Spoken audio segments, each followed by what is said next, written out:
ఏపీలో మహిళలకు శుభవార్త.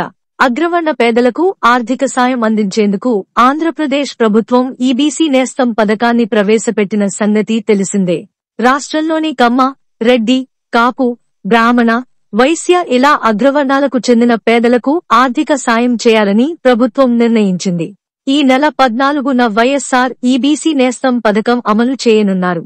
నంద్యాల జిల్లా బనగానపల్లెలో ముఖ్యమంత్రి వైఎస్ జగన్ ఈబీసీ నేస్తం నిధులను బటన్ నొక్కి మహిళల అకౌంట్లో డబ్బులు జమ చేయనున్నారు.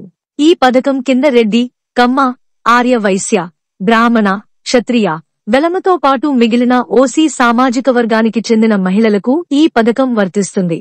వీరిలో నిరుపేద మహిళలు 45 ఏళ్ల నుంచి 60 ఏళ్లలు ఉన్నవారికి 15,000 రూపాయలు అందజేయనున్నారు. మరిన్ని వీడియోలు పొందడానికి దయచేసి మా ఛానల్ను సబ్స్క్రైబ్ చేయండి, లైక్ చేయండి మరియు షేర్ చేయండి. Thank you for watching.